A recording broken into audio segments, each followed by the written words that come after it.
Astaghfirullah warahmatullahi wabarakatuh. Alhamdulillah wassalatu wassalamu ala Rasulillah wa ala alihi wa sahbihi wa mawala wa la hawla wa la quwwata illa billahi wa alhamdulillah, segala puja dan puji hanya milik Allah Subhanahu wa taala. Shalawat dan salam tahiyatan kepada Rasul kita Nabi besar Muhammad sallallahu alaihi wa alihi wasallam. Pertama-tama saya ucapkan ribuan terima kasih kepada penyelenggara pengajian di malam hari ini sudah mengundang saya untuk memberikan tausiah di tempat ini. Dan ini kajian perdana karena belum ada tema khusus bahas kitab apa atau tafsir di mana. Jadi kajian malam ini kita akan membahas tentang ahamiyatul talabul ilm, pentingnya menuntut ilmu. Ma'asyiral muslimin yang dimuliakan Allah Subhanahu wa taala. Di dalam Al-Qur'anul Karim, ketika Allah Subhanahu wa taala menceritakan tentang kisah Nabi Allah Adam alaihi salatu wassalam dan sujudnya para malaikat, Allah Subhanahu wa taala berfirman, wa idh qala rabbuka lil malaikati inni ja'ilun fil ardi khalifah. Dan ketika Rabbmu berfirman kepada para malaikatnya bahwa dia akan menciptakan makhluk yang akan menjadi khalifah di permukaan bumi. Maksud khalifah di sini artinya makhluk yang bergenerasi. Artinya bukan hanya satu, nanti akan berkembang dari generasi ke generasi. Ketika itu malaikat menawarkan diri dan mengatakan, apakah engkau akan menciptakan makhluk yang merusak dan menumpahkan darah? Seolah-olah malaikat mengatakan, tidak usah ya Rabb, kalau itu tujuanmu, kami saja engkau turunkan ke bumi, biar di bumi tidak ada makhluk yang bermaksiat dan kami beribadah saja kepada. Tapi Allah membantah dan mengatakan, inni a'lamu ma la ta'lam, saya lebih paham makhluk yang akan saya ciptakan dibandingkan kalian. Maka ketika Allah Subhanahu wa taala betul-betul menciptakan Adam, dan Allah Subhanahu wa taala muliakan Adam dengan berbagai macam kemuliaan, salah satunya adalah Allah anugerahi ilmu. Wa 'allama Adam al-asma'a kullaha summa aradahum 'alal malaikah. Maka Allah Subhanahu wa taala ajarkan kepada Adam segala sesuatu dari nama-nama yang ada di alam semesta ini, di mana malaikat tidak punya pengetahuan itu. Maka ketika kemudian Allah Subhanahu wa taala ingin membuktikan makhluk ciptaannya bahwa dia jauh lebih mulia dibandingkan para malaikat, Allah katakan, ambiuni bi asma'i haula in kuntum shadiqin. Wahai para malaikat, kalau engkau memang lebih mulia dibandingkan Adam yang sudah kuajarkan berbagai macam pengetahuan kepadanya, sebutkan sekarang nama-nama yang kamu ketahui jika engkau termasuk orang-orang yang jujur. Maka malaikat pun mengatakan, la ilma lana illa ma 'allamtana. Kami tidak punya pengetahuan kecuali yang kuajarkan. Dari situ malaikat mengakui kemuliaan Adam. Makanya Allah Subhanahu wa taala mengatakan kepada para malaikat, usjudu li Adam fasajadu, sujud kalian kepada Adam. maka semua para malaikat sujud kepada Adam. Tentu bukan sujud ibadah di sini, maksudnya sujud penghormatan. Sebagian para ulama mengatakan ayat ini salah satu faedahnya adalah menjelaskan tentang fadlul ilm, keutamaan ilmu, di mana Adam alaihi salatu wasallam diunggulkan di antara para malaikat yang tidak pernah bermaksiat sama sekali kecuali ibadah haja kepada Allah. Mereka pun sujud dan menghormati Adam. Karena apa? Karena pengetahuan.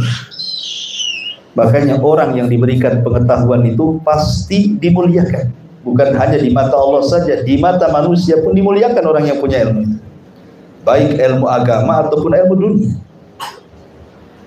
Apalagi ilmu agama, yang memuliakan bukan manusia saja, Allah angkat derajat dia. Dan Allah Subhanahu wa taala katakan, yarfa'illahu alladhina amanu minkum walladhina utul ilma darajat. Allah angkat derajat orang-orang yang beriman di antara kalian dan orang-orang yang berilmu di antara kalian beberapa tingkatan. Dahulu di zaman Umar bin Abdul Aziz rahimahullah ta'ala, Umar bin Abdul Aziz suatu ketika mengutus mata-mata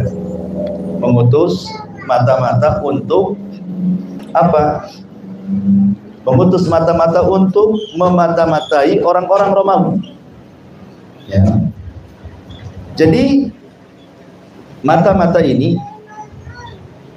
berangkat dari Baghdad kemana? Menuju negeri Romawi.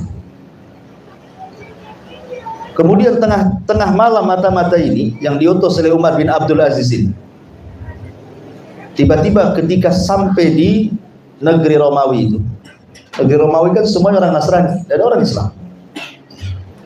Tiba-tiba dia mendengar ada orang yang membaca Al-Quran tengah malam. Kemudian didengarkan, rasanya mustahil, mana ada di bumi Romawi ada orang Muslim. Setelah kemudian orang ini membaca Quran dan dia sholat malam, akhirnya sama mata-mata yang diutus oleh Umar bin Abdul Aziz ini didekati. Kemudian mencoba mengucapkan salam, Assalamualaikum. Tak dijawab. 2 kali Assalamualaikum, tak dijawab juga. 3 kali Assalamualaikum, tidak dijawab juga. Penasaran mata-mata, akhirnya didekati. Rupanya dia orang yang sudah tua dan buta. Kemudian mulailah berdiam dan mengatakan, wahai fulan, apakah engkau seorang muslim? Maka kata orang tua yang buta ini mengatakan, ya, saya seorang muslim. Kata mata-mata Umar bin Abdul Aziz, kalau engkau seorang muslim, kenapa ketika aku mengucapkan salam kau tak jawab? Harusnya dijawab lah kan begitu. Maka kata orang tua buta ini, aku tidak mengira di bumi orang-orang Nasrani Romawi ini ada seorang muslim. Di sama-sama bingung, yang satu mengira tidak ada orang muslim, yang satu juga sama mengatakan seperti itu. Makanya saya tak jawab. Saya nggak menyangka bahwa di tanah Romawi itu ada orang muslim. Baru engkau lah yang mengucapkan salam kepada aku. Makanya aku tak jawab kan. Maka mata-mata ini mengatakan, sebaiknya engkau tidak memberitahu siapapun. Saya mata-mata utusan Umar bin Abdul Aziz sang khalifah. Kemudian mendengar bahwa dia adalah mata-mata sang khalifah, orang tua buta ini tiba-tiba bersumpah, demi Allah, kalau aku meninggal dunia, aku akan menghadap kepada Allah Subhanahu wa ta'ala, meminta agar aku satu surga dengan sang khalifah. Itu mintanya. Akhirnya kemudian takjublah mata-mata ini dan mengatakan, saya ingin tahu kenapa kau ada di sini. Setahu saya ini tanahnya Romawi, tanahnya orang Nasrani, nggak ada orang Muslim. Kenapa kau ada Muslim di sini?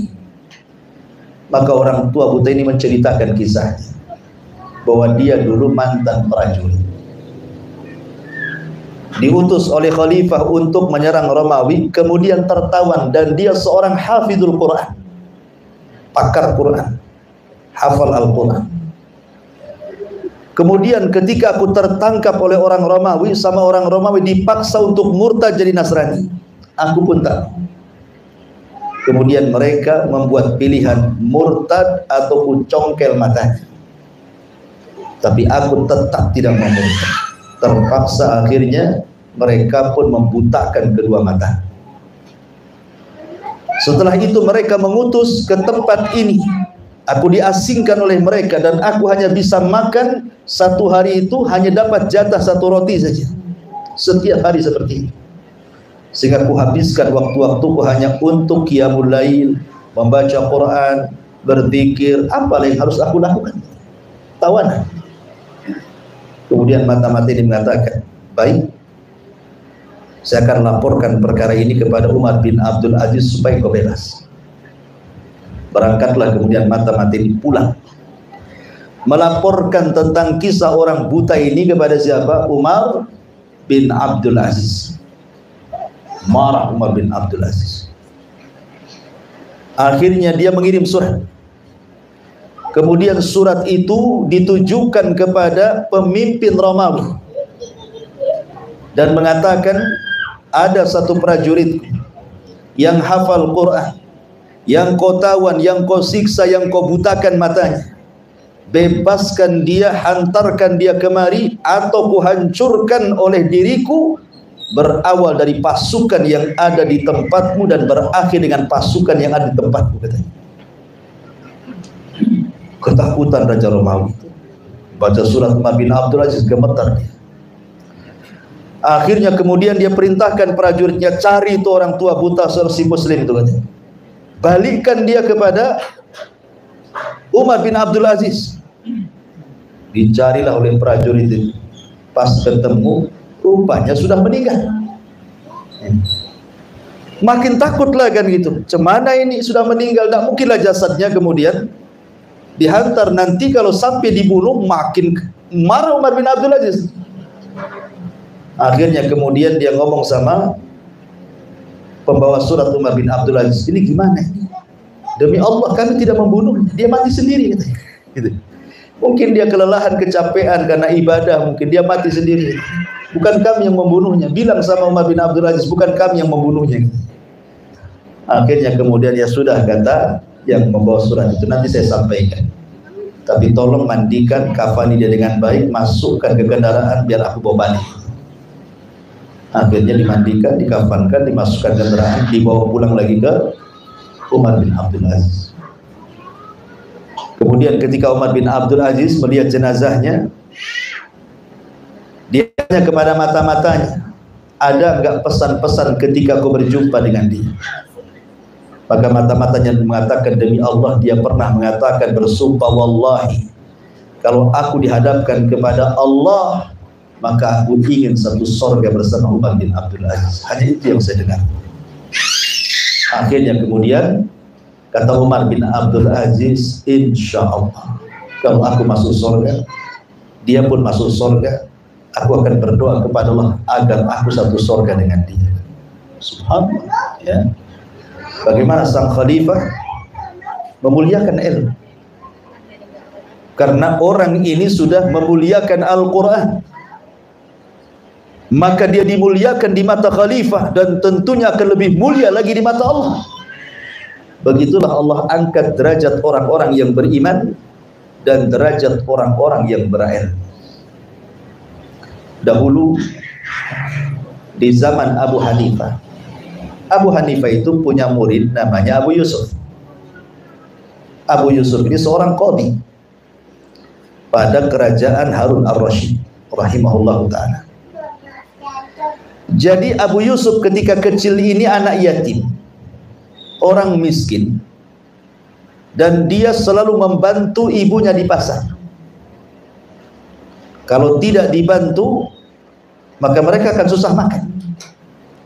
Akhirnya kemudian suatu ketika Abu Yusuf ini dicintakan ilmu. Jadi kalau ada pengajian di masjidnya Abu Hanifah, dia selalu hadir, terkadang di emperannya, didengerin aja.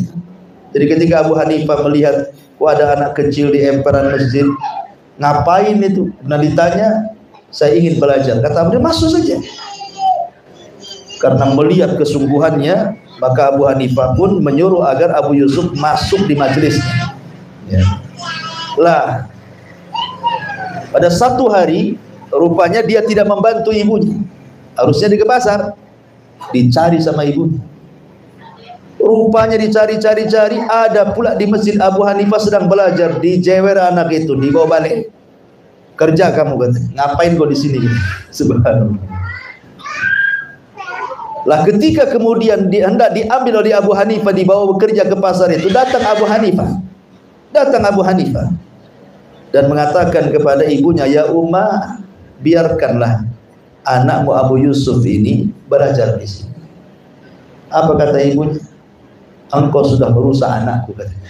Dibilang sudah merusak anakku. Kau sudah merusak anakku, katanya. Kalau dia tidak bekerja, aku akan makan apa, katanya. Dasar kau sudah merusak anak. Biarkan dia pergi sama saya, katanya. Bantu saya di pasar. Abu Hanifah ini orang kaya. Dia imam madhab yang paling kaya itu Abu Hanifah. Punya perusahaan tekstil bahasa kita. Banyak karyawan. Jadi Abu Hanifah mengatakan, berapa penghasilan kamu sehari? Kata ibunya, sekian dan sekian. Aku bayar setiap harinya sesuai dengan keuntungan dan modalmu. Biarkan anakmu tinggal di sini, belajar di sini. Oh, enak tuh kalau punya guru kayak gitu. Ustaz, bisa kan dititipkan di pondok, tapi gratis kan ya, gitu. Aduh, kalau saya jadi Abu Hanifah nggak apa-apa. Ya. Masyarul muslimin yang dimuliakan Allah Subhanahu wa taala. Akhirnya Abu Yusuf pun tinggal di situ. Ada satu perkataan yang menarik ketika ibunya marah-marah. Kata Abu Hanifah, wahai ibu, biarkan anakmu tinggal di sini belajar sama saya. Saya janjikan nanti suatu hari dia akan makan falujah. Falujah itu makanan khusus yang dimakan khalifah saja. Dia nggak dimakan siapa, itu makanan paling lezat, paling enak, yang dimakan sama khalifah saja. Orang lain nggak makan itu. Itu makanan menteri, falujah itu. Ibunya ketawa lah.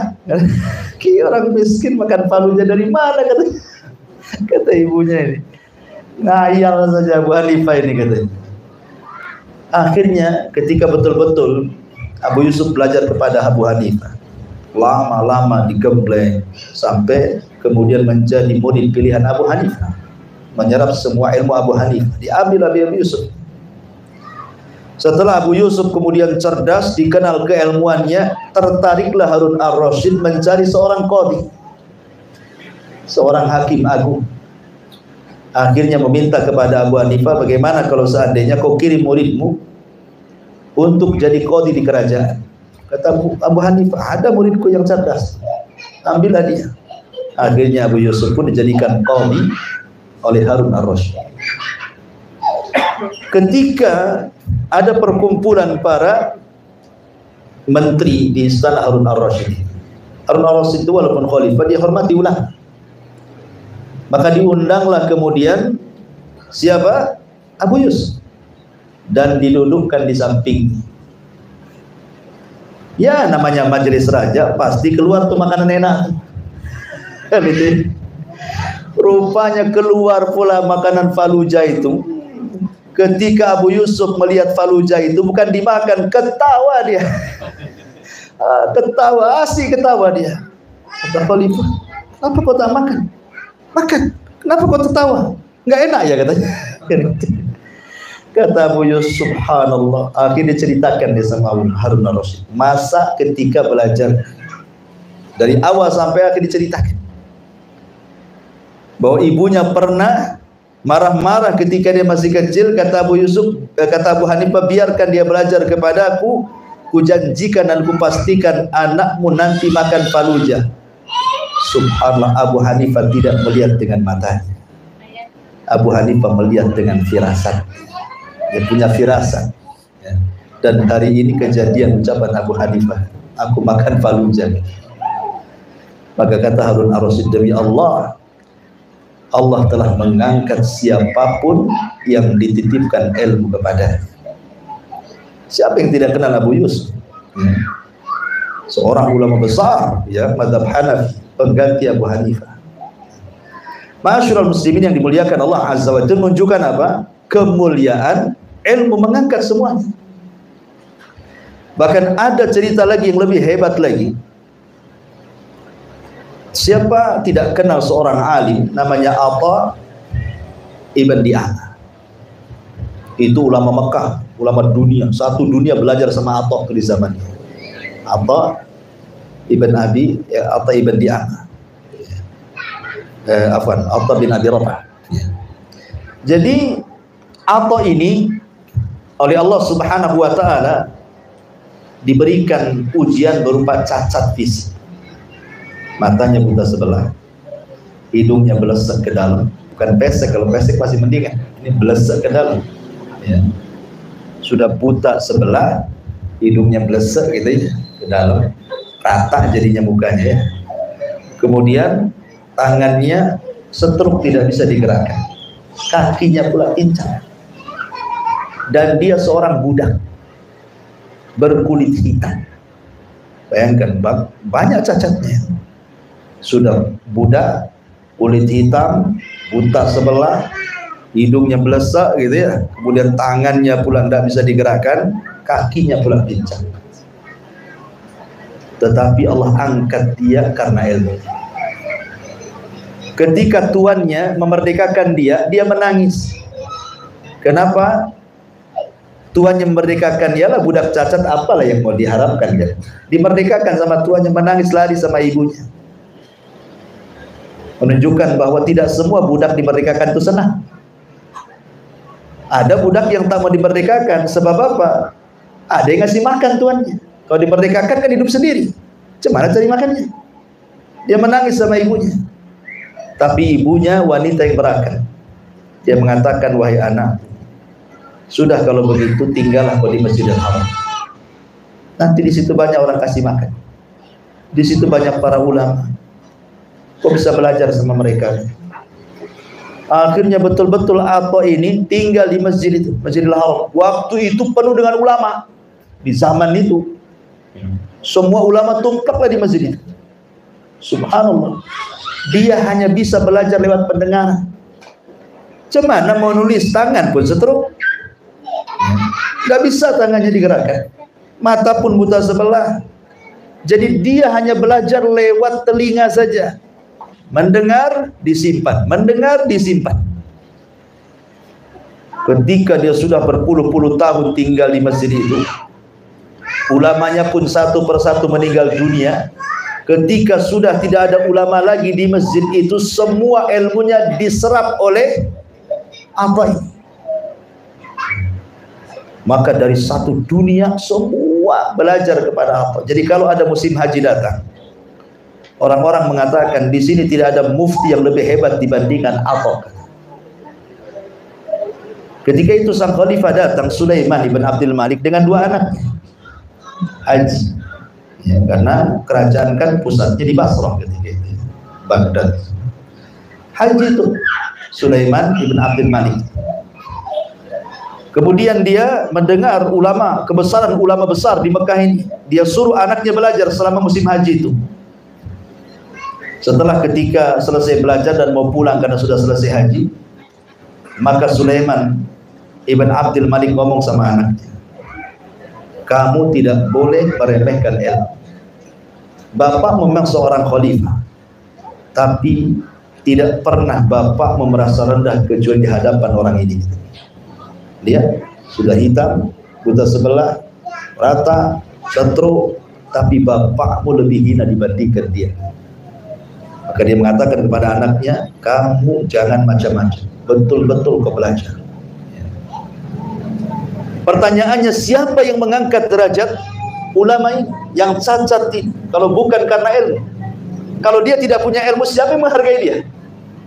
Sudah cacat seperti itu banyak, nggak ada yang menghargai dia. Ilmu itulah yang menutupi cacatnya. Ilmu itu menutupi kebutaannya, kepincangannya, ya, teseknya gitu ya, hitamnya, budaknya, ditutupi dengan pengetahuannya. Bagaimana Allah angkat derajat orang-orang yang berilmu, dan Allah angkat derajat orang-orang yang beriman. Bahkan di zaman Umar radhiyallahu anhu, Gubernur Mekah dipanggil oleh Umar bin Khattab radhiyallahu anhu. Al-Haris bin Rafi. Al-Haris bin Rafi atau Rafi bin Haris, wallahu a'lam, antara itu namanya. Jadi gubernur Mekah ini intinya dipanggil oleh Umar bin Khattab radhiyallahu anhu. Kemudian Umar bertanya, kau datang kemari Mekah, kau wakilkan sama siapa? Katanya gubernur Mekah ini, ada wahai Amirul Mukminin, aku wakilkan kepada orang namanya Abdurrahman ibnu Abzah. Abdurrahman ibn Abzah. Umar tidak kenal. Wakil gubernur gak kenal. Kata Umar, siapa itu Abdurrahman ibn Abzah itu? Padahal Umar di Madinah tuh. Maka kata gubernur Mekah ini mengatakan, wahai Amirul Mukminin, Abdurrahman ibn Abzah itu alimun bi kitabillah wa alimun bi faraidillah wa idza qada bi adlin, katanya. Wahai Amirul Mukminin, dia itu pakarnya Quran loh. Pakar dengan faraid, dan dia kalau memutuskan sebuah perkara dia bisa memutuskan dengan seadil-adilnya. Ya, karena di dada dia dengan ada Al-Qur'an. Dan tidak ada putusan yang lebih adil kecuali putusan yang ada di Quran. Maka Umar bin Khattab radhiyallahu anhu, subhanallah, siapa dia? Maka kata gubernur Mekah itu, dulu dia seorang budak. Aku yang memerdekakan dia karena aku melihat kecerdasannya, aku jadikan dia wakil. Maka Umar bin Khattab langsung mengatakan, sadaqa Rasulullah sallallahu alaihi wasallam. Sungguh benarlah ucapan Rasul. Innallaha yarfa'u bihadzal kitaba aqwaman wa yad'al akharin. Allah sudah mengangkat dengan Quran itu beberapa kaum dan juga merendahkan kaum yang lain. Apa kata Umar? Sungguh benar ucapan Rasul. Allah telah mengangkat dengan Quran ini beberapa kaum. Allah angkat dengan ilmu pengetahuan. Karena tanda Allah memberikan kebaikan kepada kita, ikhwan. Tandanya kalau Allah berikan kebaikan kepada kita, apa tandanya? Kalau Allah sedang memberikan kebaikan kepada kita, tandanya Allah cerdaskan kita dalam agama. Dan itu berdasarkan sabda Rasul, man yuridillahu khairan yufaqihu fiddin. Siapa yang dikehendaki kebaikan oleh Allah, maka Allah cerdaskan dia dalam agama. Maka jangan pernah bosan hadir di majelis taklim, karena ini tanda Allah menghendaki kebaikan kepada kita. Maknanya kalau seandainya orang itu tidak mau hadir di majelis taklim, malas dia hadir di majelis taklim, malah menghindar majelis taklim, tandanya orang itu tidak diberikan kebaikan. Dan kalau tidak diberikan kebaikan, bahaya. Sehingga kata para ulama, orang yang jarang atau tidak pernah atau sama sekali tidak mau hadir di majelis taklim, maka akan bermasalah hatinya. Tetapi orang yang suka dan senang, walaupun di tengah-tengah kesibukannya dia mau hadirlah di majelis taklim, maka itu tanda hatinya diistiqomahkan oleh Allah. Kenapa kita perlu istiqomah? Memberikan keistiqomahan kepada hati itu apa sih pentingnya? Rasul sallallahu alaihi wasallam dalam hadis Ummu Salamah radhiyallahu anha. Jadi Ummu Salamah itu setiap kali mendengar doa Rasul itu paling banyak doanya adalah ya muqallibal qulub tsabbit qalbi ala dinik. Itu doa yang paling dibacakan Rasul, itu paling banyak dibaca Nabi. Wahai zat yang membolak-balikan hati, tetapkan hatiku di atas agama. Ya muqallibal qulub tsabbit qalbi ala dinik. Kemudian Rasul ditanya sama Ummu Salamah, ya Rasul, kenapa engkau selalu membaca doa itu? Mungkin gak Rasul sesat? Tidak mungkinlah Rasul sesat, ya. Rasul itu sudah diberikan petunjuk oleh Allah, bahkan dosanya saja sudah diampuni, yang telah, yang sedang, yang akan datang. Tapi kenapa dia meminta kepada Allah agar hatinya jangan dibolak-balikan? Ketika Ummu Salamah bertanya, Rasul, kenapa si doa itu saja yang kau baca? Kata Nabi SAW, ya Ummu Salamah, hati manusia itu berada di jemari Allah Subhanahu wa ta'ala. Allah bisa membalik sesuai dengan kehendaknya. Kapan dia sesat, bisa Allah sesatkan. Kapan dia berpetunjuk, Allah bisa kasih hidayah. Terserah Allah. Allah yang membolak-balikan hati orang. Betapa banyak orang yang baik kemudian dibalikkan hatinya jadi jahat. Betapa banyak pula orang jahat dibalikkan hatinya jadi baik. Makanya penting orang itu punya keistiqomahan hati. Dan salah satunya supaya istiqomah itu hadir di majelis taklim. Ada sebuah hadis dari Abu Hurairah radhiyallahu anhu. Jadi ada 3 orang yang hadir di majelis Nabi. Pertama masuk langsung duduk paling depan. Kedua masuk langsung duduk cari tiang paling belakang. Yang ketiga pula tak mau masuk, pulang dia. Jadi setelah Nabi menyampaikan mauidhahnya, wejangannya, kajiannya, kata Nabi SAW, ala ukhbirukum binafari thalath. Maukah kuhabarkan kepada kalian tentang 3 orang itu? Adapun yang masuk, dia mendekat kepadaku, fa'awahullahu alaihi, maka Allah akan berikan perlindungan kepada dia. Allah jaga dia. Adapun yang masuk ke majelis taklim, duduk pula cari tiang paling belakang. Kan kalau di masjid kan paling belakang cari tiang, bukan cari saf pertama ya. Cari tiang supaya agak selese katanya orang Melayu. Gitu cari tiang. Duduk mana tiang yang mantap nih kan. Kalau bisa gede tiang biar gak jatuh gitu ya. Maka karena dia malu-malu, kata Rasulullah, amma tsani, adapun yang kedua, fastahyallahu alaihi, adapun yang malu-malu, dia tidak mau dekat-dekat gurunya, malah cari yang belakang, Allah pun malu sama dia. Adapun yang ketiga, fa'arad, dia enggak mau masuk, malah pulang dia. Apa kata Rasul? Fa'aradallahu alaihi, Allah palingkan hatinya. Kalau Allah sudah berpaling dari hati kita, maknanya Allah tidak akan memberikan rahmat kepada kita. Kalau kita tidak diberikan rahmat, artinya didekatkan dengan laknat. Itu maksudnya. Orang kan cuma 2, dapat rahmat atau dapat laknat. Kalau dapat rahmat, jauh dari laknat. Kalau dapat laknat, jauh dari rahmat. Kalau Allah berpaling, berarti Allah tidak akan berikan rahmatnya. Berarti Allah dekatkan orang ini kepada laknatnya. Dan nanti pada hari kiamat Allah tidak akan memandang dia. Alhamdulillah. Bahaya orang yang gak mau hadir di majelis taklim, karena dia akan cenderung pada syahwat dan syubhat nantinya. Makanya bersyukur, alhamdulillah ada majelis-majelis taklim. Di mana saja ada majelis taklim, antum ada waktu hadir di situ. Itu keutamanya besar. Kenapa ikhwan? Karena Rasul pernah mengatakan, apabila orang habis ngaji seperti ini, selesai ngaji, ya, apa kata Rasul? Kumu maghfuran lakum laqad buddilat sayyi'atukumul hasanat.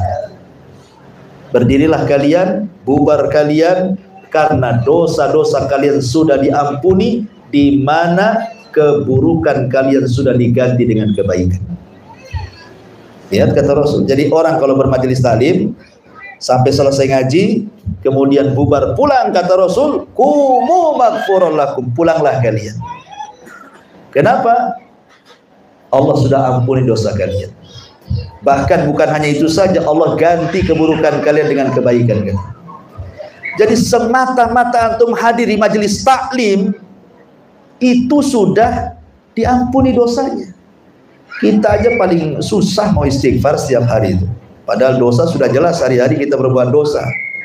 Enggak lah, saya nggak berbuat dosa, Ustaz. Itu handphone di tangan antum itu tuh yang buat dosa tuh. Hari-hari tengok itu iklan-iklan telanjang semua di dalam. Apa nggak dosa tuh? Hari-hari antum buat dosa, bilang tak punya dosa pula, ya kan? Tapi kita pun tidak pernah istighfar. Kalau orang sudah malas istighfar, itu paling enak tobat itu hadir di majelis taklim. Gimana orang nggak paham? Nggak paham pun diampuni. Yang tidur di tiang Ustaz, insya Allah dapat juga. Yang penting hadir lah. Awalnya ya tidur-tidur, lama-lama semangat. Ya. Apalagi kalau ada konsumsi kan gitu ya. Awalnya niatnya karena konsumsi, insya Allah nanti lillahi ta'ala. Kan gitu ya. Apa kata Imam Syafi'i? Talabtul ilma li ajli dunya wa yaqbal ilmu illa lillah, katanya. Dulu waktu aku pertama belajar, kata Imam Syafi'i, aku cari ilmu itu untuk dunia sebenarnya. Karena Imam Syafi'i itu orang miskin. Jadi dia cari tempat-tempat thalabul ilmi itu yang ada makannya di situ gratis. Ya kalau sekarang kayak panti asuhan atau apa gitu kan nggak bayar tuh. Ya. Kata Imam Syafi'i, pada awalnya aku mencari ilmu itu karena dunia, karena aku ingin makan saja di situ, katanya. Tapi lama-lama cerdas, fayaqbal ilmu illa an yakuna lillah. Tapi lama-lama ilmu itu menolak. Dia tidak mau dicari untuk dunia, tapi dia mau dicari untuk Allah, katanya. Allah, ilmu sendiri yang menolaknya. Nggak apa-apa awalnya niat itu mungkin karena dunia, karena konsumsi. Oh enak tuh belajar di situ, ada soto Medannya, umpamanya kan itu. Ya. Tapi lama-lama kalau sudah hadir menikmati, oh enak juga kajiannya, dapat ilmu, lama-lama nggak kepikir soto itu. Mungkin dia bawa soto sendiri dari rumahnya gitu. Kan itu. Intinya bahwa sebenarnya ilmu itu, kata para ulama, wasilatun ala kulli fadilah. Dia sebuah wasilah. Kalau antum ingin mendapatkan keutamaan dunia ataupun akhirat, hanya dengan ilmu. Man arada dunya fa alaihi bil ilmi, wa man arada al akhirati fa alaihi bil ilmi, wa man aradahuma fa alaihi bil ilmi, kata Imam Syafi'i. Anda ingin dunia, ada ilmunya. Ada ingin akhirat, ada ilmunya. Ingin dua-duanya, ada ilmunya. Semua itu karena ilmu. Orang kaya itu karena punya ilmu aja, cari punya cara cari duit kan itu. Kalau nggak punya ilmu nggak mungkin kaya. Doktor, profesor dan yang lainnya yang sukses, menteri, presiden itu karena punya ilmu dunia saja. Kalau nggak sekolah, nggak ada ilmu, nggak mungkin lah jadi presiden. Nggak ada kan itu. Kalau nggak sekolah itu ya nggak mungkin jadi presiden. Nggak jadi mungkin jadi menteri dan begitu terus. Ulama juga nggak ada ilmu laduni, belajar juga. Saya ingin hafal Quran, caranya gimana Ustaz? Saya bakar Quran, saya masukkan ke jus, saya minum tuh. Bukan hafal Quran, mencret yang ada. Bukan itu, ya betul-betul dihafal lah. Bahkan ada kisah di Yaman tuh, saya belajar di sana. Ada bawabah, bawabah itu tukang jaga gerbang, security bahasa Arabnya bawabah. Orangnya sudah tua, 80 tahun. Baca Quran aja tidak bisa. Antum jangan sangka orang Arab itu bisa baca Quran semua. Ada juga orang Badui itu bisa baca Quran. Ya. Tetapi karena dia melihat para thalabatul ilmi, dari Indonesia, dari Malaysia, dari mana-mana di situ belajar. Jadi hari-hari karena dia kan di gerbang, tahulah penuntut ilmu itu. Semangatlah dia pengen juga sudah 80 tahun pengen hafal Quran, tapi tak bisa baca Quran. Akhirnya dia berpikir berakal. Dulu kan ada namanya tip yang kecil itu, yang merek, ada merek Sony, ada merek Sony kan itu ya. Kalau yang original Sony, kalau yang aspal KW itu Sony kan itu. Kalau ya biasa pakai kaset pita tuh. Nah, itu ya, zaman bahula kan gitu ya. Jadi dia ingin ngapal dengan cara mendengar. Dia beli kaset 30 juz, dia beli tip itu, kemudian dia ulang-ulang dengan dengar pamannya Fatihah itu. Alhamdulillahirabbil alamin, dimatikan. Kemudian dia ulang-ulang Alhamdulillahirabbil alamin sampai 100 kali. Bahkan 200, 300 sampai hafal satu ayat. Sudah hafal, ganti ayat yang lain. Subhanallah. Entah berapa tahun dia menghafal itu. Kakek ini hafal Quran hanya dengan cara seperti itu. Subhanallah, subhanallah. Ya. Lihat kalau Allah sudah menghendaki kebaikan, karena Al-Quran itu walaqad yassarnal Qur'ana lidzikri. Quran itu dimudahkan untuk diingat. Sebenarnya tidak ada yang mustahil orang hafal Quran walaupun sudah tua, karena Allah mudahkan Quran itu sebenarnya. Kita aja yang malas. Nggak ada yang sulit, Allah mudahkan. Makanya ini tipnya nih, kata ulama, kalau antum ingin supaya anak-anak antum hafal Quran ataupun cerdas dalam agama, ketika istri antum hamil itu sudah di atas 4 bulan, ya, suruh istri antum itu baca Quran. Baca Quran saja. Kenapa? Karena Allah yang mengatakan wallahu akhrajakum min butuni ummahatikum la ta'lamuna syai'a wa ja'ala lakumus sam'a wal absara wal af'idata ila akhiril ayat. Ya. Dan Allah Subhanahu wa taala keluarkan kalian dari perut ibu-ibu kalian itu dulunya tidak tahu, tidak bisa melihat, tidak bisa mendengar, tidak punya hati. Tetapi Allah katakan apa? Wa ja'ala lakumus sam'a. Allah jadikan kau pendengar. Allah jadikan penglihatan. Allah masukkan hati. Perhatikan, Allah dahulukan pendengaran dibandingkan penglihatan. Karena bayi dalam perut itu tidak melihat, tapi dia mendengar. Ya. Makanya Allah dahulukan mendengar baru melihat, karena bayi dalam perut ibu itu belum bisa melihat dia hanya bisa mendengar.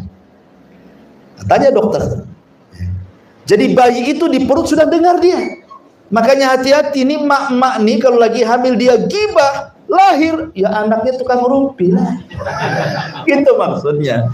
Yang diajari dulu sama ibunya tukang rumpi, jadilah adanya tukang rumpi.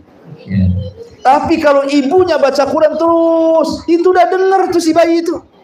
Masih di perut aja sudah minimalnya separuh Quran udah hafal tuh. Makanya ketika brojol jadi bayi diberikan penglihatan kemudian hati, sebenarnya sudah ada separuh Quran tuh. Jadi kalau dia ngapal Quran tuh mudah, karena apa? Sering dengar. Coba antum loh kalau logika ya, setiap hari antum umpamanya juz amma, setelahnya setiap hari. Antum nggak usah baca Quran dari pagi sampai malam dengerin, besok lagi, lama-lama itu mesti adalah yang kecantol. Tak mungkin kan yang kecantol. Logikanya seperti itu maksudnya. Nah, jadi orang tuanya itu biasakan ngapal Quran, jadi anak dengar jadinya. Jadi kalau sekali brojol itu masya Allah. Tapi kalau dangdutan orang tuanya, ya keluar minta lato-lato lah. Subhanallah. Ya. Ma'asyiral muslimin yang dimuliakan Allah Azza wa Jalla, intinya bahwa ya, jadi kisah-kisah tadi sebenarnya motivasi. Banyak lagi kisah-kisah sebenarnya yang ingin saya kisahkan juga ya, tapi juga ini juga baru perdana dan juga kondisi hujan juga ya. Mungkin untuk tema kali ini saya cukupkan, boleh nanti ada tanya jawab. Nanti untuk kedepannya, minggu depannya terserah apakah mau belajar hadis gitu ya, namanya ambil Arba'in Nawawi ya, atau mau belajar tafsir kita ambil dari juz amma gitu ya, atau mau belajar akidah dari kitab Ushul Tsalatsa, terserah nanti tentukan saja rapat Iwan mana yang cocok dengan di sini. Nah, saya ikut saja, tapi kalau bisa sebelumnya kasih tahu, jadi saya ada persiapan ya. Baik, untuk tema malam ini sekian saja. Silakan saya kasih waktu 10 menit kalau ada yang mau bertanya. Ya.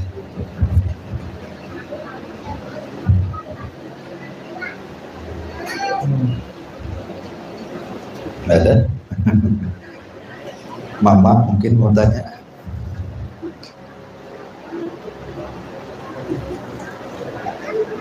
Alhamdulillah sudah paham semua.